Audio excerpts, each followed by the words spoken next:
물론 여긴 국민 라디오. 나란히 가지 않아도 우리는 하나. 세상은 힘들게 해도 우리는 조합원. 우리는 하나.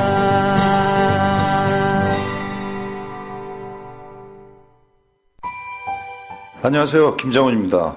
이번에 세월호 유가족들의 목소리를 빌어서 금요일엔 돌아오렴이라는 책이 나왔습니다. 세월호 참사 300일이 지난 지금도 세월호는 아직도 침몰되어 있다는 생각을 갖고 있습니다.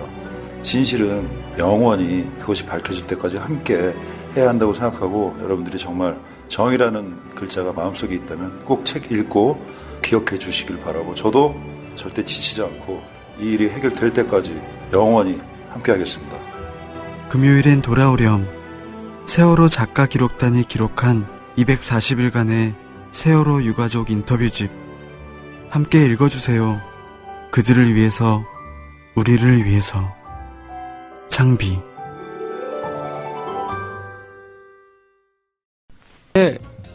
음악을 한다는 것, 음반을 낸다는 것이 그런 취급을, 오히려 그때는 음반이라도 팔렸죠.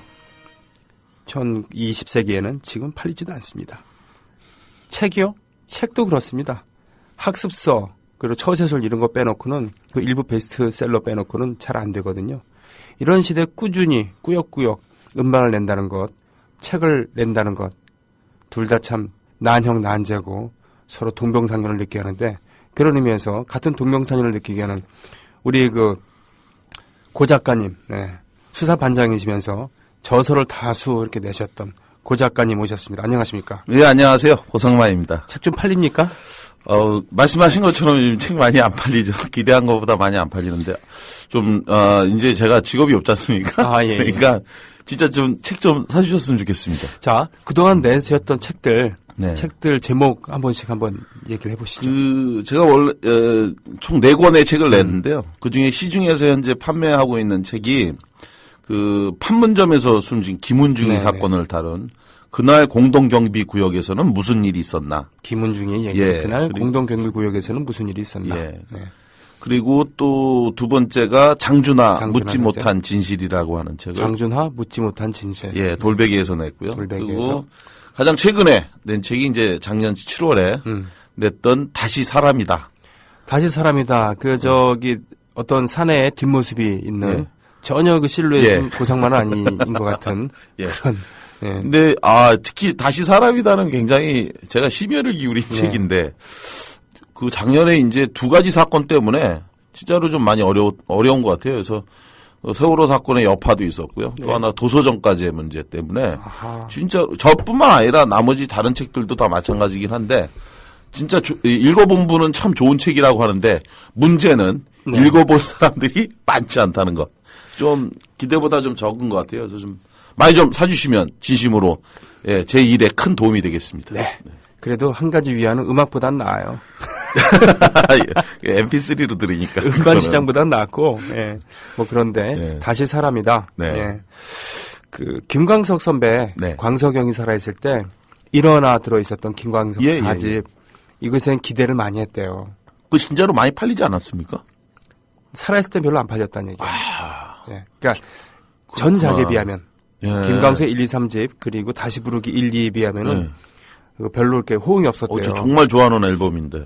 근데 호응이 별로 없어서 의기소침했었다 그러더라고요. 저한테도 그런 날이. 형님한테도 그런 날. 그러니까 저자가 그러니까 심혈을 기울여서 애착을 갖고 있는 그런 책, 그런 음악과 대중이 좋아하는 것은 다를 수도 있다. 또 시기가 다를 수도 있다. 좋아하는 시기가 이런 거니까. 자, 오늘 잠깐 고 작가 이 버전 모드로 갔었습니다. 다시 반장님의 모드로 돌아와 주십시오. 네. 오늘 이야기는 고상만의 수사반장 31번째 이야기인데요. 내 20살 청춘의 아픈 고백, 혈서로 쓴 김용갑이라고 하는 이야기입니다. 이거는 본인의 경험을. 저와 함께 했던, 네. 예, 이게 이제 다른 사람이 아니라 저와 같이 학생운동했던 사람인데요. 만 25년 전에 네. 저와 함께 일하다가, 의문의 죽음을 당한 그 사람의 이야기인데요. 예. 돌아보면 아프지 않은 청춘 없죠. 예, 저도요, 마찬가지로 40대 중반을 넘어선 지금으로부터 25해 전 그때를 회상해 보면, 작지 않은 상처 그리고 아픔이 저에게도 있었습니다. 아팠던 그 이름은 김용갑에서 시작된 건데요. 이름 없는 대학, 알려지지 않은 그 이름 석자, 김용갑은 지금까지 살아온 제 삶이 그러했고 또 앞으로 살아갈 앞으로도 잊을 수 없는 내 20살 청춘의 고백입니다. 형님도 김용갑이라는 이분이 이제 민족민주 열사로 마성 모란공원에도 있고 하는데 이름은 처음 들어보시죠? 예, 맞아요. 예. 정치인 김용박 말고는 예. 그러니까요. 네. 나중에 총무처 장관했던 네. 김용갑이랑 이름이 비슷해서 그런 얘기를 저도 많이 들었는데요. 네. 이 사람은 그 사람하고 다른 네. 아주 착한 김용갑입니다. 네, 결이 다른. 예, 그렇죠. 제가 이 김용갑 처음 만난 게 1989년 3월, 그러니까 제가 대학에 입학했던 해입니다. 네. 강원도 속초에 있는 모 대학 학보사 기자였던, 그리고 당시 저보다 4살이 더 많았던 형인데요. 네. 이 사람하고 제가 비합법 학생운동 조직의 동지였습니다. 제가 먼저 학생운동 조직에 참여했었고, 그리고 이후에 그 김용갑의 행동을 보면서 신뢰감을 갖게 된 제가 그에게 학생운동 같이 하자고 제안을 했는데 네. 그 제안에 응하면서 저와 같이 인연을 맺게 된 사람입니다. 네. 기본적으로 이제 지역에서 그 학생운동 하면서 우리 역시 이제 조국의 민주주의 또 통일이라고 하는 대의 이 안에서 같이 일을 했지만 기본적으로 저희가 했던 싸움의 주대상은 부패 사학 우리가 다녔던 학교에 비리를 척결하는 투쟁. 네. 이게 이제 더 우선됐었죠. 네. 그 이제 큰 대학은 다르죠. 사회민주화의 그 교두보를 어느 정도 확보했을 때는 이제 생활적인 예. 그런 민주화. 그러니까 등록금 투쟁이라든가. 그쵸. 학내 그 자치라든가. 예. 지금도 그렇습니다만 정말 사학 비리는 말도 못 하잖아요. 그렇죠. 예. 저희 학교도 바로 그 사학 비리에 갑 중에 갑이라고 저는 단언할 수 있습니다. 네. 예. 몇 가지 예를 간략하게 들어보면 이렇습니다. 이제 저희가 학생처 점거하면서 알게 된 놀라운 사실인데요. 기본적으로 사학의 장학금 제도는 매우 취약하죠. 네. 예, 국립이나 국공립보다 훨씬 취약한데, 그런데 이 장학금마저도 사실은 다 준 게 아니었다라는 걸 알게 된 거예요. 학생처 점거를 하고 이 서랍 책상을 하나하나 열어서 저희가 이제 자료를 확인하던 중에 알게 된 건데, 그 학생처 서랍 안에 학생들의 나무도장 이름이 새겨져 있는 네. 나무도장이 잔뜩 들어있는 거예요. 서랍 안에. 도장이. 예. 예. 그래가지고 아니 이게 뭐지 하고 이제 저희가 살펴서 대조해 보니까 이게 각 학교 그러니까 과별로 있는 학생들의 일정한 숫자만큼의 그 명의의 도장이었어요. 그리고 나서 발견된 게 뭐냐면 장학금 지급 내역 확인서였는데 그 지급 확인서에 바로 이 나무 도장이 다 찍혀 있는 거예요. 아. 그래서 저희가 이 대상 학생들을 실제로 찾아가서 장학금을 수령한 사실이 있는지 물어보니까 모르고 있다. 즉 내용은 뭐냐? 문교부에다가 장학금을 지급했다고 하는 내역을 제출하도록 되어 있는데 네. 허위로 장학금을 지급한 것처럼 내역서를 만든 거죠. 학생들 도장을 파갖고. 쉽게 얘기하면 돈을 빼돌렸다는 얘기군요. 조작하고 빼돌리고 그렇게 해서 또 뺀 돈으로 뭘 하고 이랬겠죠. 네네. 또 놀라운 사실. 예, 아주 기본적이고 기초인데 교수의 현황도 조작했다. 뒤져본 자료 중에서 제가 당시 경영학과 소속이었는데 저도 모르는 교수의 이름이 경영학과 교수라고 해서 써 있는 거예요. 네. 그런 식으로 각 과별로 듣도 보도 못한 교수들이 서너 명씩 있었는데 이게 뭐였냐면 각 과별로 확보해야 될 최소한의 교수가 있는 거거든요. 네네. 학생 정원이 있으면 그에 맞춰서 교수 정원도 있는데 이른바 유령 교수를 둔 겁니다. 그래서 학생 정원을 늘려 배정받고 실제로 교수는 두지 않고 인건비를 빼돌려 재단에서 빼먹은 거죠. 네네. 이런 식의 비리 한두 가지가 아니었죠. 예. 그렇군요. 이게 적어도 예를 들어 형님 고대 나왔죠? 네네. 예, 고대에선 이런 일 상상도 못할 비리 아닌가요? 글쎄요. 그건 모르죠, 뭐. 아, 근데 그래요? 그렇지만 이제 뭐 오래됐고 네. 그랬으니까 이렇게까지는 하지 않았을 수도 있는데 저마다 사학 비리 한두 개 이상씩은 있었던 거죠. 다만 뭐 이런 것이 있었던 이렇게 것은 노골적이고 모르겠어요. 파렴치한 행위까지는 네. 할까 싶어요. 그러게요. 사실은 이제 이런 방식이 바로 상지대학교. 맞아요. 상지대학교에서 다 먼저 해먹은 수법을 배워서 뭐 형제복지원의 그 80년도 아주 네. 대표적인 뭡니까 불량인 수용시설의 비리가 만들어졌다는 게 이제 형제복지원이라고 그러는데 네. 그 형제복지원에서 차후 제가 이 방송에서도 다루겠지만 양지마을이라든지 네. 온달의 집 같은 이런 수용시설에서 비리가 벌어졌는데 그걸 사실은 다 형제복지원에서 배워갖고 와서 그런 걸 했다 이런 얘기를 제가 그렇죠. 들었는데 벤치마킹 한 거죠. 충현교회에서 그렇죠. 세습하는 거, 예. 다른 교회, 대형교회에서 배워가는 거고. 그런 예. 것처럼. 네. 그런 상지대학교에서 것처럼 배운 예. 게다가 같은 강원도고. 예. 그래가지고 거기서 배워왔다. 이런 얘기가 있는데, 이런 식의 비리가 한두 가지가 아니었는데, 예를 들어서 부족한 강의실 문제, 이게 참 웃긴 겁니다. 네. 그러니까 저도 학교에 가서 굉장히 꿈과 희망이 컸는데, 가보니까 이게 대학이나 고등학교나 전혀 다른 게 없는 거예요. 네. 전공 선택이니 교양이니 이런 게 있어서, 대학은 가면 뭐 누군가가 자기가 배우고 싶은 거를 이렇게 따로 선택해서 쓰면, 네. 그러면 따로 강의실 가갖고 뭐 듣는다고 하는데 저희는 그런 게 없었습니다. 칠판에다 교수가 시간표 써주면 그걸 그대로 수강 신청서에 썼어야 했어요. 이유는 간단합니다. 네. 강의실이 없어요. 그리고 교수도 없고 사실은. 그러니까 그냥 똑같아요. 고등학교 때나 대학 때나 써준 시간표대로 모든 학생들이 강의실만 왔다 갔다 옮겨 다니면서 배울 뿐. 지금 이제 교과교실제인가 뭐 이런 걸로 이미 하고 있는데 그때는 네. 무조건 한 교실에서 고등학교 배웠잖아요. 그것만 왔다 갔다 유당자처럼 떠돌아다니는 거 빼놓고는 사실상 바뀐 게 없다. 그랬군요. 그래서 그때 당시에 했던 얘기 중에서 하나가 뭐냐면 고등학교하고 이 학교가 다른 건 딱 두 가지. 하나는 복도에서 담배를 피울 수 있다는 것. 아이고. 예. 그리고 또 하나 학교 동아리방에서 술 마실 수 있다는 것. 그렇군요. 이제 뭐 담배에 대해서는 엄격해졌으니까 복도에서 지금 담배 더 불가능하죠. 피겠군요. 그때는 막 복도에서 다 폈죠. 그때 뭐 지하철 안에서 담배 폈지 않습니까? 지하철 아니에요. 기다리면서 실내 대기하는데 그랬잖아요 그때. 뭐 버스에선 폈고. 에이 무슨 말씀? 89년도에. 네, 뭐 동네 따라 다르겠죠, 뭐. 그래요? 예. 저 서울 살았는데요 그때. 구이동하고 어디 사셨어요? 저 구이동 살았는데 구이동 그랬어요 구이역. 그렇군요. 네. 예. 여하간 이렇게 했는데 기가 막힌 것 또 한 가지 더 말씀드리면 학교 기숙사 운영이었습니다. 네. 장학금과 유령 교수 문제 그리고 열악한 교육 여건 기본인데 정말 부패한 건 학생 밥값까지도 철저히 읊어먹었다는 것. 처음에 이제 저희가 그거 알았던 게 뭐냐면 기숙사 학생들의 항의가 들끓었습니다. 네. 그러니까 도저히 기숙사 밥을 먹을 수가 없는 지경이다. 네네. 그래가지고 학생들이 밥을 안 먹으면 그러면 이 밥값을 뭐 안 먹었으니까 빼줘야 되는데 네. 예를 들어 3월 달에는 분홍색 식권을 쓴다는 거예요. 네. 그리고 4월 달에는 초록색 식권을 쓴다. 네. 그래서 3월 달에 분홍색 식권은 폐기. 허허. 이렇게 되니까 밥이 맛이 없어서 못 먹겠는데 그래서 안 먹었더니 그거를 2월에 주는 게 아니라 뭐 안 먹은 건 폐기 그리고 다시 또 전부 사라. 야 이런 나쁜 게 어디 있어요. 그러니까 학생들이 잘 먹을 필요가 없는 거죠. 그러게요. 그러니까 그러네. 말이 안 되지 않습니까 이건. 예.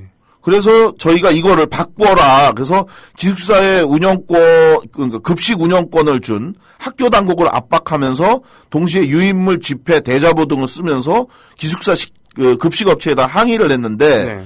근데 학교는 밥을 맛있게 해라. 네. 이렇게 뭐 지시는 했다고 하면서 적극적인 대처도 하지 않고 급식 업체조차도 이 급식 식권 문제는 자기네가 언급하기 어렵다는 식의 묘한 입장만 일관해 왔습니다. 그렇군요. 아주 요식적인 예. 그런 정도. 네. 그런데 알게 된 진실 뭐냐? 나중에 이제 저희가 이거 안 되겠구나 해서 이제 치열하게 이제 싸우니까 점점 그 코너에 몰리게 된 기숙사 급식 업체가 진실을 말하게 된 겁니다. 네. 즉 뭐냐? 학생들이 먹지 않아 폐기된 식권의 이익은 사실 자기들과는 전혀 무관하다는 이야기였습니다. 즉 기숙사 급식 업체가 1학기 운영하면서 학생들에게 식권을 받으면 그 식권을 한 학기가 끝난 다음 학기에 학교에다가 제출을 한대요. 어. 그러니까 즉 자기네가 받은 식권 곱하기 급식비만큼을 학교에서 돌려받는 거고 사실은 먹지 않아서 폐기된 식권의 값은 학교가 가져가는 거였다는 거예요.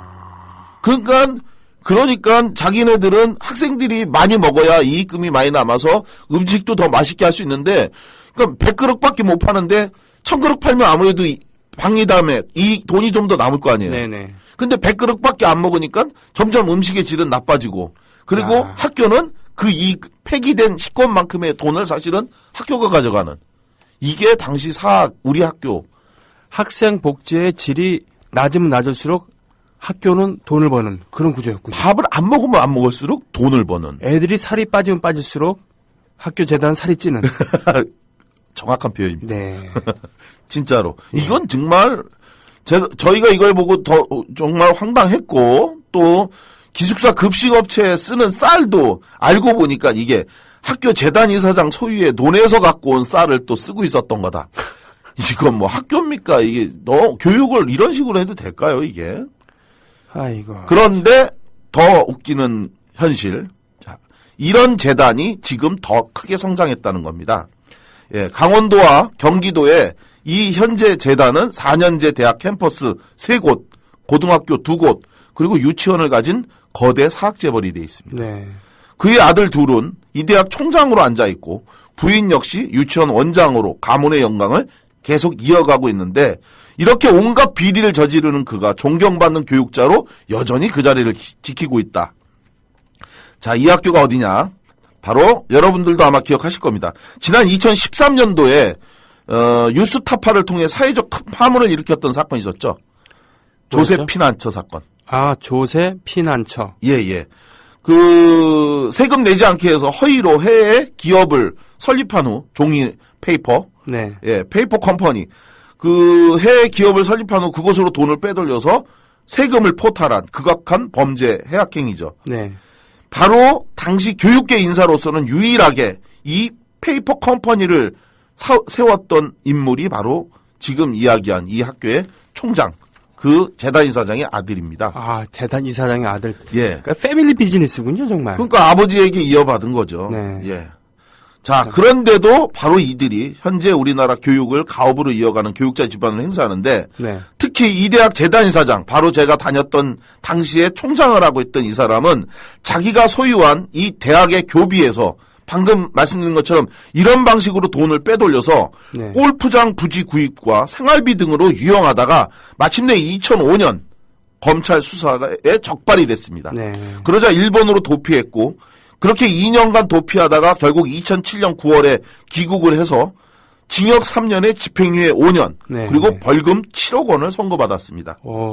꽤 그래도 위증한, 예?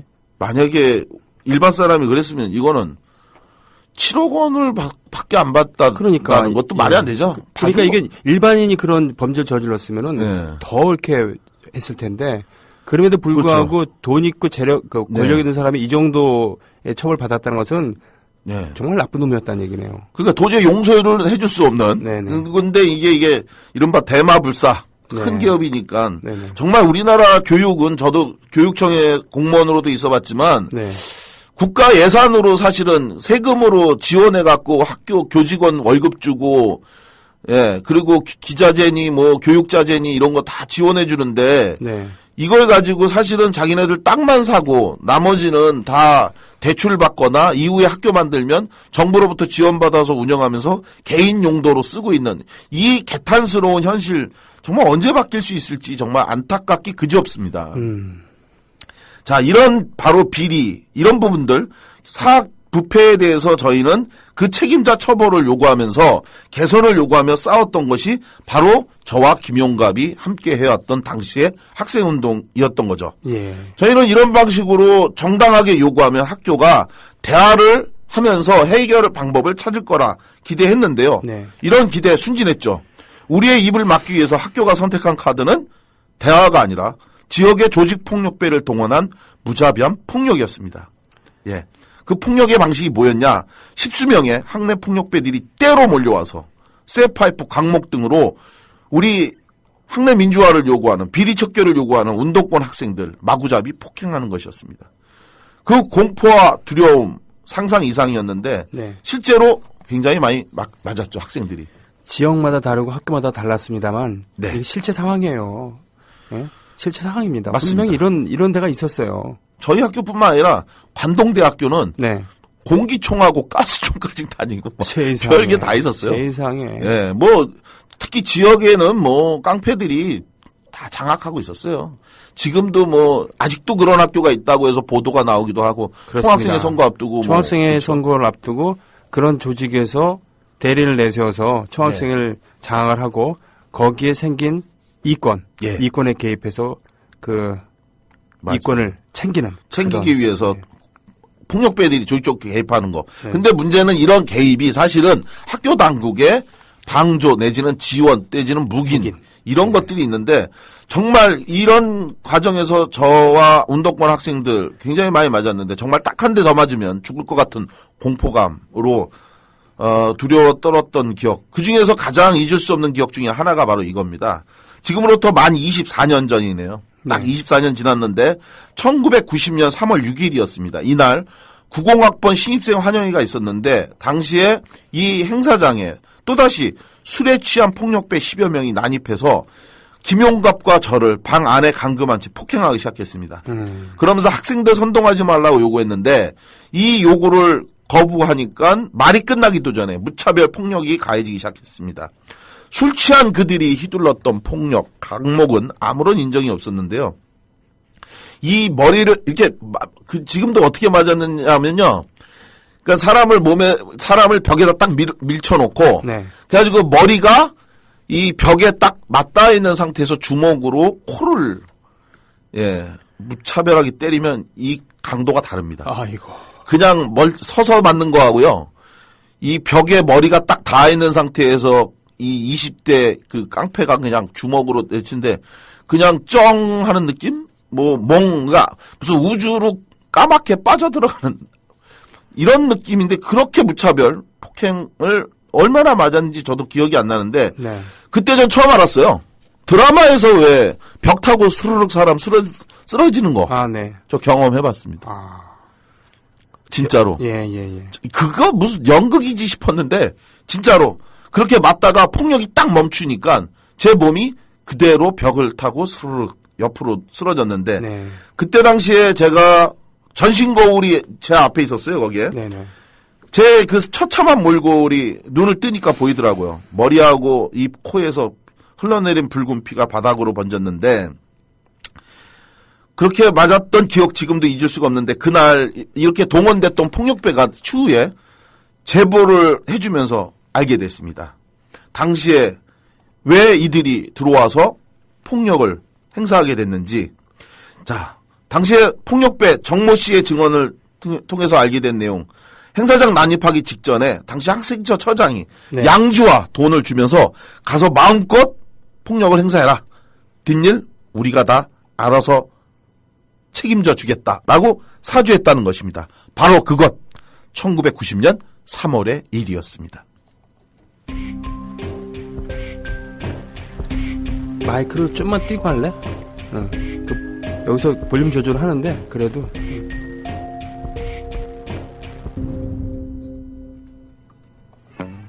예. 이게 지금은 그 실제 상황이고 본인이 직접 경험한 겁니다. 네. 예. 아, 정말 지금 생각해봐도 굉장히 아픈 기억인데요. 네. 바로 이때에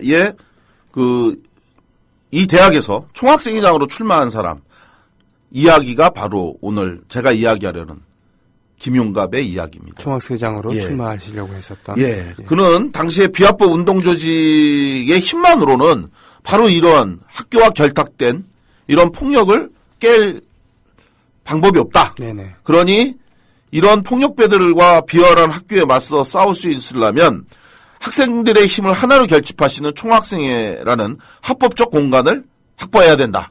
이러면서 출마 의사를 밝혔습니다. 예. 그런데 참 예. 좀 대단한 용기예요. 이게 그럼요. 많은 사람들은 아는데 이게 예. 진짜 용기입니다. 예. 감옥 가는 것보다 사실은 더 큰 이익이었어요. 왜냐하면 사법적으로서는 각오하면 되잖아요. 감옥 가면 되지 그렇죠. 않은데 이건 생명의 위협을 느끼는 거 맞습니다. 아니겠습니까? 형님 말씀하신 것처럼 정말 생명의 위협을 구체적으로 느끼는 때였습니다. 네. 그래서 저희가 다 반대했어요. 말씀드린 것처럼 위험하다 너무. 네. 지금도 이 지경인데 만약 총학생회 나가겠다고 하면 정말 그들이 우리를 죽일지 모른다. 그런데 우리의 이런 반대에도 불구하고 김용갑의 의지는 단호했습니다. 그때 당시에 김용갑이 한 이야기입니다. 우리가 그동안 얼마나 많이 당했는지 생각해봐. 지금처럼 이렇게 있으면 다시 또 우리들의 후배가 역시 우리처럼 이렇게 계속 당할 수밖에 없어. 난 이제 이 고리를 끊어야 한다고 생각해. 설령 그 길에서 우리가 걱정하는 것처럼 내가 죽는다 해도 후회하지 않을게. 정말 죽이기 하겠어? 걱정하지 마. 나를 믿어줘. 부탁이야. 결국 우리가 이 형의 결심에 손을 들어주지 않을 수 없었던 이유였습니다. 우리가 운동 포기하지 않는 한 계속해서 싸워야 되는데 김용갑의 말처럼 언제나 숨어서 비합법으로 운동하는 게 가능하겠냐. 네. 그래. 이왕 뭐 계속 맞아왔던 건데 뭐 좀 더 맞겠지. 그러니까 한번 해보자. 라고 결국은 결심을 한 건데요. 정말 이 역시 순진했습니다. 네. 예상보다 그들의 폭력은 정말 정상적 범주를 뛰어넘었어요. 예.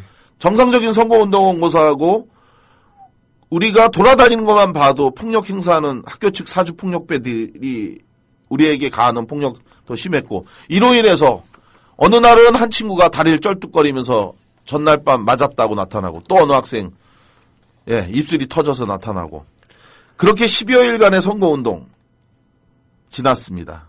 우리는 하루빨리 선거운동 끝나기를 바랬고 투표일이 빨리 지나가야 네. 우리가 이제 비록 졌지만 최선 다했다. 그리고 위로하고 끝낼 수 있다 이렇게 생각한 거죠.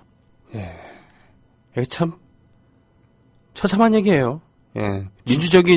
민주주의 절차나 이런 것보다도 일단 이거 끝나야지 우리가 좀 안 맞겠구나. 예? 사실은 그랬어요. 진짜. 아이고 참. 그게 이제 한두 줄로 시간이 없어서 얘기를 하는데 사실은 이때 진짜 뭐 하루하루가 사실은 고작 20살밖에 안 됐을 때거든요. 네. 그럼요. 26년 전 얘기인데 그때 20살 사실은 매일매일 두렵고 겁나서 울기도 하고 지금처럼 도망도 SNS가 다니고. 발달한 것도 아니고 없죠. 그러니까 하소연할 때도 없고. 하소연할 때도 없고 우리밖에 없었고요. 네. 어디 가서 말도 못하고 그러나 우리가 틀렸다는 생각하지 않았기 때문에 자 우리가 명분 있게 싸웠고 자 이렇게 하면 된다. 그리고 사실은 선거운동을 우리가 해서 이길 거라고 상상도 못했습니다. 우리 네. 어떻게 이기나 그들을. 더군다나 특히 우리는 선거운동 고소하고 돈도 없었어요. 학교 측에서 밀어주는 후보 그야말로 돈 선거. 이게 기존 정치판 저리가라였습니다. 네. 이 서울에서는 아마 상상도 못할 일이었을 텐데 뭐 큰 학교에서는 학교 교문에 이 나이트클럽 버스가 대기하고 있었습니다. 그래가지고 이 학교 측에서 밀어주는 후보는 학생들 끝나고 나가면 아무나 그냥 막 차에 태워서 실어놓고 그리고 나서 나이트클럽으로 들고 가서 모든 술값을 그 후보 측에서 다 냈습니다. 학교 주변 술집에서는 그 학교 측에서 밀어주는 후보의 장부가 있었어요. 네. 거기다 이름하고 학번만 적으면 모든 술과 안주가 공짜. 이게 기존 정치판보다 정말 더했죠. 자, 왜 이렇게까지는 그러면 상대 후보 측 당선되려고 했느냐? 네. 뭐 얘기 들어보니까 뭐 논도 팔아서 뭐 했다고 하는 얘기도 있고 학교 측에서 돈을 받아서 하는 것도 있고. 네. 자, 이렇게 당선되면 아까 말씀드린 것처럼 자, 총학생회 1년 한 번 하면요. 고급차에 졸업 후 좋은 직장을 또 학교에서 알선해주고 심지어 집을 샀다는 사람도 있습니다. 부패가 부패를 낳는. 부패가 부패를 낳는. 이거 1989년도에 네, 정치판 얘기가 아니고 예. 예. 어떤 뭐 무상급식을 예. 폐지하려고 하는 그런 도지사 얘기도 아니고 학생들 얘기였어요 이게. 근데 지금도 지방의 어느 학교는 여전히 이런 얘기가 있어서 신문에 나오대요. 예. 그 학생회비는 전부 다 그 학생회장 돈이다. 실제로 그래요. 예전에 그 민주적인 총학생회가 예. 그 상당히 그 대세를 장악했을 때는 예. 이런 얘기들 별로 없었거든요. 그쵸. 네. 그랬었는데 오히려 맞습니다. 그 민주주의가 퇴행하면서 이런 일이 다시 생기기도 하고 그런 것이죠. 그쵸. 네. 그런 상태인데 뭐 선거운동도 못하고 돈도 없는 우리가 어떻게 당선되겠냐. 네. 그러니 빨리 선거나 끝나서 맞는 거나 좀 덜 맞아보자. 이랬던 게 이제 우리 생각인데, 그런데 그날 개표 참관인으로 들어간 사람이 바로 전데 전 정말 경악했습니다. 상상도 할 수 없는 기적이 일어난 겁니다. 자주적 총학생회 만들어 학원 비리 척결하고 학생의 권리가 보장된 자주적 학원 만들겠다는 공약을 걸고 나간 김용갑 후보가 놀랍게도 압도적인 표차로 이긴 겁니다. 와. 예. 지금도 생각해보면 정말 놀라운데요. 네. 학우들이 우리보다 나은 거예요. 그들은 알고 있었던 거예요. 우리가 비록 도망 다니고 선거도 제대로 못하고 돈이 없어서 누구처럼 뭐 나이트클럽은 고사하고 막걸리 한 잔 뭐 이런 것도 없고 그냥 맨날 맞고 다니는 것만 사실은 소문이 떠돌아 흉흉했는데, 그런 것들이 바로 학우들의 정의감을 자극했고 마침내 이 학우들의 정말 놀라운 감동적인 지지로 우리가 이긴 겁니다. 예. 개표가 종료되고 또다시 그들에게 맞았죠, 전 또. 개표 참관인이었는데 유리창 깨지고 뭐 욕설 난무하고 막 저 새끼 잡아라 죽여라 해서 진짜 죽기 살기로 도망쳐서 나와서 우리들끼리 선거운동을 했던 시내 무슨 여관 안에 가서 우리가 정말 끌어안고 뭐 엄청 울었죠. 그렇겠네요. 이게 상상이나 할 수 있냐. 그런데 바로 이런 기쁨 뒤에 불안한 느낌이 다가왔습니다. 과연 저들이 가만히 있을까? 그 불행한 느낌은 사실로 증명이 됩니다. 김용갑이 총학생회장 당선되고 나서 곧바로 학교 당국이 조치한 대응이 있었어요. 네. 새로운 학생처 직원을 영입한 겁니다. 예. 그런데 그 명단을 듣고 우리는 놀랬습니다. 바로 그 지역에서 소문난 조직폭력배의 일원들이었습니다. 폭력배를 학교 교직원으로. 네. 거기에 무슨파 중간 행동대장 아무개를 아이고. 학생과 직원으로 영입을 한 거죠. 그리고 이들이 영입된 이후에 벌어진 폭력의 수준이 차원이 달랐던 거죠. 역시나. 자, 김용갑이 당선된 게 1989년 11월이었고, 그리고 새학기가 시작하는 1990년 3월 27일까지 이들은 당선된 김용갑에게 총학생회장직의 사퇴를 요구하면서 끔찍한 테러를 가하는데요. 특히 1990년 3월 2일 날 새학기가 시작되면서, 그리고 약 3주 동안 사실상 그 임기를 했던 거거든요. 네. 약 20일 정도인데 이 기간 동안 이들이 김용갑 등을 대상으로 이 행사한 폭력이 무려 7차례, 3일에 한 번꼴. 협박, 감금, 폭행, 집단 공갈, 위협, 이런 것들을 서슴지 않았는데요. 학생회장직 사퇴하지 않으면 죽여버리겠다. 아까 제가 말씀드렸던 바로 그 잔혹한 오리엔테이션장에서의 집단 폭행도 그 중에 하나였던 것입니다. 그리고 결국 1990년 3월 28일 새벽 2시. 그러니까 지금으로부터 만 25년 전이었던 그날. 네. 당시 25살이었던 청년 김용갑은 구슬프게 봄비가 내리던 그날 아무도 없는 캄캄한 도로변에서 의문의 교통사고로 숨진 채 발견이 됩니다. 제 나이 21살이 되던 이른 봄이었습니다. 고반장님 21살 때 25살의 청년 김용갑이 2시간 35분 실종 끝에 2시간 35분 실종 끝에 교통사고 사망자로 발견된 것은 시신 상태로 숨진 채 봄비가 내리는 캄캄한 길에서 발견됐습니다. 상만아, 지금 내가 여기서 꺾이면 나를 당선시키기에 그토록 얻어터져가며 선거운동을 해줬던 너희들을 어떻게 볼 수 있겠니? 또 나를 믿고 지지해준 학우들, 그들에게 내가 했던 약속을 저버릴 수 없어. 난 포기하지 않을 거야. 김용갑이 죽었다는 그 새벽, 저는 꿈인지 생시인지 알 수 없는 상태에서 그가 죽었다는 소식을 들었습니다. 그리고 저는 한없이 울었습니다. 정말 다시 또 그렇게 울 수 있을까 싶을 정도로 눈물과 땀으로 범벅이 된 채 발버둥까지 쳐가며 통곡하고 또 울었습니다. 제가 그렇게 운 이유가 있었습니다. 제가 김용갑이 그렇게 죽었다는 이야기를 안 순간 제가 할 수 있는 일이라고는 그를 위해서 울어주는 것 외에는 아무것도 없다는 것이었습니다. 그래서 김용갑을 위해 정말 누군가가 슬프게 울어주지 않는다면 불과 25해 그 짧디 짧은 삶을 살다가 죽어간 그가 너무 불쌍하고 서러웠기 때문입니다. 그러면서 방금 제가 읽어드린 그 내용은 김용갑이 죽기 3일 전 3일 전에. 김용갑과 함께 자취방으로 걸어가던 캄캄한 길에서 그에게 직접 들었던 말이었습니다. 아, 그때 김용갑이 저에게 한 말이 날로 더해지는 이 폭력배들의 폭력 협박, 이 너무 힘들다는 하소연을 저한테 하면서 이야기했는데요. 저는 그걸 보면서 형, 그럼 우리 차라리 학생회장직 포기하자. 그리고 다시 시작하면 되지. 지금은 형이 타깃이 돼서 더 힘든 거야. 라고 위로를 했었거든요.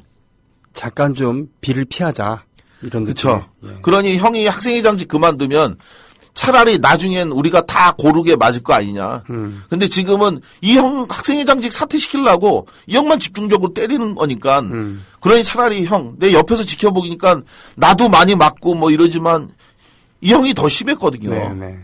사퇴해야 되니까. 그러니 이거를 그만두자 했는데 이때 형이 했던 얘기. 절대 포기하지 않겠다. 네. 학우들과의 약속. 자기를 지지해줘서 우리가 상상도 못했던 승리한 것. 이거 자기는 포기하지 않겠다. 네. 그러면서 그때 김용갑이 자신의 품에서 뭔가를 꺼내서 저한테 보여줬는데 네. 컴컴한 밤에 달빛을 받아 반짝인 것은 칼이었습니다. 칼이요? 과일 깎는 칼이었는데요. 네네. 그 칼을 꺼내면서 저한테 얘기했습니다. 만약 다시 한 번만 더 우리 후배들 괴롭히면 그땐 나도 가만히 있지 않겠다라고 하면서 그러면서 칼을 꺼냈는데 저는 그 칼을 뺏었습니다. 형, 이건 운동이 아니야. 형이 만약에 그 사람 찌르면 어떻게 할 건데? 화를 내면서 저는 그 칼을 멀 들판에다 던져버렸습니다. 그런데 그 3일 후에 끝내 타협하지 않고 원칙을 지켰던 김용갑이 죽은 겁니다. 저는 그날 밤 제가 뺏어버린 칼을 후회했습니다. 네. 잠시 후회하고 그랬었겠군요. 그때 그 칼을 갖고 있었으면 대항이라도 했으면은 죽진 않았을 텐데라고 할 수도 있었겠군요. 제가 그 형이 믿었던 그것을 버렸다. 하여간 뭐 후회였죠. 네. 한편 경찰은 김용갑의 죽음에 대해서 이것이 교통사고에 의한 사망이라고 사건 결론을 냈습니다. 하지만 저희는 인정할 수 없었습니다. 가장 큰 의혹이 있었습니다. 김용갑이 사망하기 바로 일주일 전에 있었던 학생처 직원, 그 영입됐다는 김모 씨의 협박 발언이었습니다. 네. 저는 여전히 이 의혹을 떨칠 수가 없습니다. 그는 김용갑이 사망하기 일주일 전에 학내 민주화를 하지 말라고 요구하면서 김용갑을 따로 불러내어 상상도 할 수 없는 협박을 했습니다. 네. 그가 카페에서 김용갑에게 했던 말의 전문 정말 끔찍했습니다. 뭐라고 얘기했느냐. 나는 나를 배신한 자를 용서하지 않는다. 네. 차로 갈아 죽여버리겠다. 어휴. 그러나 나는 내가 하지 않고 다른 사람을 시켜서 할 것이다. 그러면 감쪽같이 해결된다. 그렇게 사람을 차로 갈아버려도 과실치사로 6개월이면 풀려나온다. 그러니 조심해라. 김용갑은 그의 협박처럼 일주일 후 2시간 35분 실종된 상태에서 숨진 채 발견된 겁니다. 사고 초기에 도주해서 누군지 몰랐던 가해자는 이후에 자수를 했는데요. 네. 그 지역의 유명한 도박꾼이었고 협박을 했던 이와 생전에 잘 아는 사이였습니다. 사고 차량은 도박빚으로 지역 조직폭력배에게 소유권이 넘어가 있는 상태였는데 이 자수한 가해자의 주장에 의하면 우연히 그 차량을 거리에서 본 후에 운전하고 가다가 김용갑을 치게 되어 숨지게 했다라고 얘기합니다. 그런데 여러 의혹이 남아 있습니다. 일단 먼저 가장 큰 의혹은 현장에 브레이크 자국이 없어요. 아니 교통사고를 하면 브레이크를 밟아야 되잖아요. 브레이크 밟았을 거 아니에요. 그러면 현장에는 새까맣게 그렇죠. 자국이 남죠. 그렇죠. 이른바 스키즈 마크라고 합니다. 예. 그죠? 그건 기본이죠. 저희는 만약에 빠른 속도로 이 차가 갔는데 이 운전기사의 주장에 의하면 사고가 난 순간에 브레이크 밟았고 그리고 나서 잠시 현장에 서 있다가 맞은편에 차량이 오는 걸 보고 개를 쳤는지 뭘 쳤는지 모르겠다 해갖고 그냥 다시 운전해서 도망갔다. 이렇게 얘기하는데 그러면 당연히 현장에 남아야 됩니다. 근데 경찰 뭐라고 얘기했냐면 당시 비가 와서 스키즈 마크가 나타나지 않았다라고 해명했습니다. 하하. 그런데 놀라운 사실 제가 지역 기상청에다가 직접 문의한 결과 비는 사고가 발생했다고 하는 새벽 2시가 아니라 2시 35분부터 내린 것으로 확인됐습니다. 그러면 당연히 마크가 남아있죠. 더 놀라운 사실. 네. 사실은 비가 와도 상관없다. 그렇죠. 비가 와도 바닥에 스키즈 마크 나타난다. 이게 아무리 박박 긁어도 예. 남아있습니다. 남아있다고 그러더라고요. 얼마나 그게 큰 마찰인데요. 스키즈 마크는 비가 와도 생긴다. 네. 현장 바닥에 물이 있어도 상관없이 생긴다. 이게 교통사고 전문가의 의견입니다. 네. 이런 상태에서 경찰 수사 발표는 납득하기 어려웠죠. 자신을 지지했던 하구들과의 약속을 지키기에 몸부림쳤던 아름다운 영혼의 청년 김용갑. 저는 그의 죽음을 잊을 수가 없습니다. 그가 가진 영원 꿈, 그게 그렇게 잘못된 겁니까?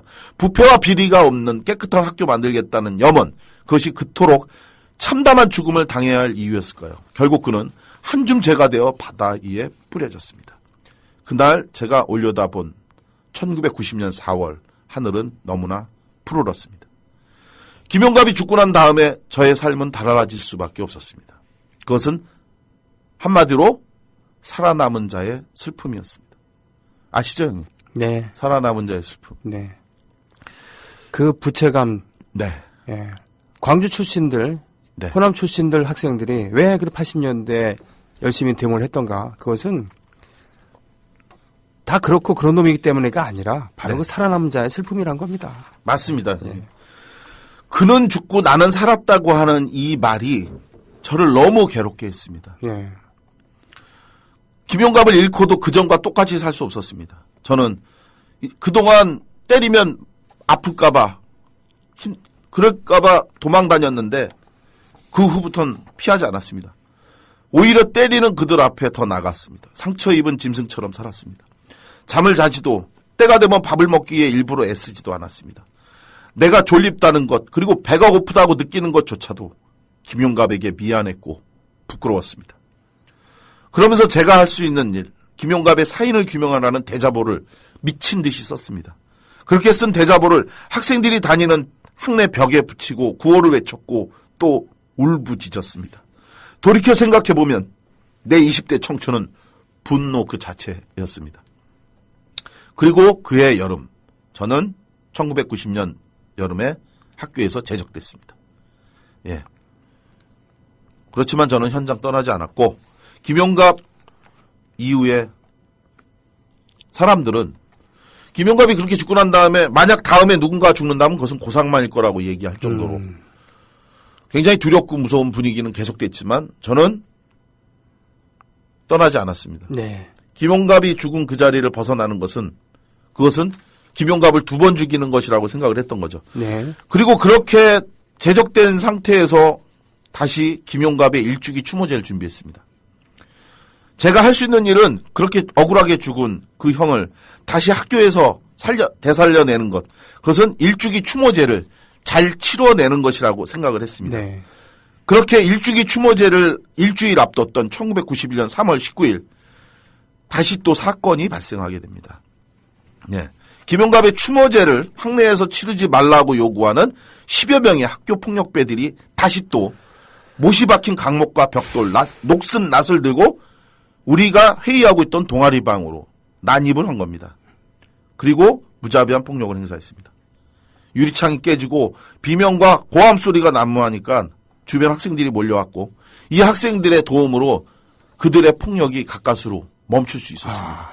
예. 학생들이 구해줬군요. 예. 네. 뭐 저하고 이제 정현석이라고 하는 학생들한테 이제 10여 명이 뭐 폭력 행사하고 하니까 처음에 뭔지 몰라서 하다가 나중에 이 학생들이 이제 도와줬는데 그렇게 정현석과 제가 맞고 나서 그날 저는 제가 해서는 안 될 극단적인 선택을 하게 됩니다.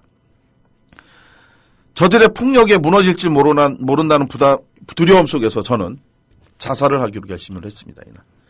그래서 동아리 연합방에 있었던 석유를 온몸에 부었습니다. 그리고 이 부어놓은 석유에 라이터를 켜기 위해서 저는 라이터를 튕깁니다. 그런데 다행스러운 일이었습니다. 석유를 몸에 붓는 과정에서 라이터 돌이 젖어갖고 네. 불꽃이 튕기지 않은 겁니다. 정말 다행이었죠. 네. 지금 생각해보면, 그러니까 제가 지금 형님하고 같이 앉아있는 거죠. 그렇죠. 예. 그 모습을 본 후배들이 달려들어와 제 라이터를 뺏었고, 후배들이 울면서 저한테 더 이상 자살을 기도하지 않겠다는 약속을 해라. 그래서 저는 그 약속을 하게 됩니다. 네. 하지만 끝이 아니었습니다. 다음날 우리는 이 폭력 사태에 대해서 항의하는 집회를 했는데 다시 또 그 집회장에 어젯밤에 쫓겨갔던 그들이 다시 또 난입을 했습니다. 순식간에 집회장은 엉망이 됐고 비명을 지르는 여자 후배들, 강목과 쇠파이프로 난무하는, 그래서 여기저기 쓰러진 학생들. 그때 전날 저와 함께 폭행을 당했던 정연석이라고 하는 동지가 네. 학생 운동권 동지가 그 폭력의 아수라장으로 뛰어들었고요. 그리고 뭐 어떻게 됐겠어요? 또 맞았죠. 또 네. 어저께 맞았는데 또 무차별 폭행을 당했습니다. 저는 다른 학우들의 도움을 받아서 간신히 그 정연석을 폭력의 아수라장으로 빼널렸는데 땅바닥에 주저앉은 정연석은 울부짖었습니다. 짐승 같은 괴성을 지르며 비명을 질렀습니다. 그의 비명에 저도 같이 울었습니다. 잠시 후 후배들에게 정연석을 피신시켜라. 그래서 어디 일단 좀 다른 데다가 좀 데려다 놔라. 네. 위험하니까. 그리고 그렇게 이제 후배들이랑 사라진 정연석을 보고 나서 어떻게 해야 되나라고 고민하고 있었던 그때 어디선가 낯익은 울부짖음이 들려왔습니다. 교육비리 근절하고 이사장을 처벌하라. 김용갑의 사인을 규명하고 학원감사 실시하라. 그 목소리의 주인은 바로 방금 전에 맞았던 정연석이었습니다. 정연석의 목소리인 걸 알고 불길한 느낌에 황급히 그 소리 나는 쪽을 보니 그때 내 눈에 보인 것은 한 점 불꽃이었습니다. 정연석은 맞아서 생긴 푸른 멍자국이에 절망과 분노에 기름을 붓고 한 덩어리 불꽃이 되었습니다. 비명과 경악, 검게 그을려 퍼지는 연기 속에서 들려온 사람들의 절규, 군중의 동요, 그 아픈 기억, 제 22살 슬픈 봄이었습니다. 그리고 이어진 7일간의 농성, 결국 우리는 또다시 패배했습니다. 학교는 농성 중인 우리들을 고립시키기 위해서 휴교령을 발표했고, 그리고 모두 그렇게 학생들이 비어진 틈에 1991년 3월 28일 새벽 2시 또다시 농성장에 학교 폭력배들을 투입시켜서 여기서 죽을래 아니면 나갈래 라고 협박을 했고 결국 농성은 그것으로 쫓겨나는 것으로 패배했습니다. 운명은 묘했습니다. 바로 그날 1991년 3월 28일 새벽 2시 우리가 농성장에서 쫓겨난 그때 바로 김용갑이 죽은 지 1년 되는 1년 되는 해. 네. 그때 저는 감옥에 있었습니다. 네. 네. 돌이켜보면 정말 궁금했던 게 김용갑이 죽고 난 다음에 1년이 되던 그날 나는 어디에 있을까 궁금했습니다. 네. 고백하자면 왜 그게 궁금했느냐. 내가 그때까지도 버티고 거기 남아있을 수 있을까. 그런데 바로 내가 있었던 곳 감옥이었던 거죠. 그 감옥에서 영장이 발부되고 바로 다음 날이 김용갑의 기일이었던 91년 3월 28일이었던 건데 저는 감방에 들어온 제 보리밥 관식에 숟가락을 꽂고 혼자 그의 추모제를 지냈습니다. 네. 그리고 나는 밀떡처럼 뭉개진 그 보리밥을 씹으며 생각했습니다. 사회적 약자와 함께하는 인권운동가로 살겠다는 결심. 그래서 다시는 저 김용갑과 또 다행히 분신했지만 죽지 않고 살아난 그러나 전신에 큰 화상을 입게 된 정연석의 숭고한 희생 정말 그들의 사악한 집단의 술자리 농단 만들지 않겠다. 그래서 이후 저는 인권운동 시작했고 그리고 사회적 약자와 함께하는 그런 인권운동가로서 살겠다라는 결심을 했습니다. 흔들리지 않는 꽃 어디 있겠습니까? 저 역시 살면서 흔들렸고 지금도 그런 때가 있습니다. 그럴 때마다 저는 제 왼손 두 번째 손가락에 남아있는 상처를 돌아봅니다. 김용갑이 죽은 그날 밤 그러니까 25년 전 그때 저는 김용갑의 영정 앞에서 제 손가락을 칼로 찔렀습니다. 그렇게 3번 찔러 흐른 피로 김용갑 그 이름 석자를 써서 영전에 올렸습니다. 그러면서 약속했습니다. 내 살아있는 동안 김용갑을 잊지 않고 그 추모제는 반드시 거르지 않겠다. 올해로 오주기. 저는 이번 주, 일요일인 29일 날 그의 마석 추모제를 지금 10년 전에 새로 조성한 마석 모란공원의 묘에서 여러 동문들과 또 김용갑의 어머니를 모시고 네. 거행하고 있습니다. 비록 25년 세월 지났지만 저는 제가 21살 그때 청년의 마음으로 결심했던 그 초심 잃지 않기에 노력합니다. 그것이 바로 지난 20대 청춘에 만난 아름다운 청년 김용갑에 대한 살아있는 나의 의무다라고 생각합니다. 앞으로도 정의와 인권이 강물처럼 흐르는 세상 만들기에 더 노력하겠습니다. 제가 대신 살아가야 할 25살 영원한 청년, 젊은 청춘 김용갑의 이름으로 고맙습니다. 고맙습니다.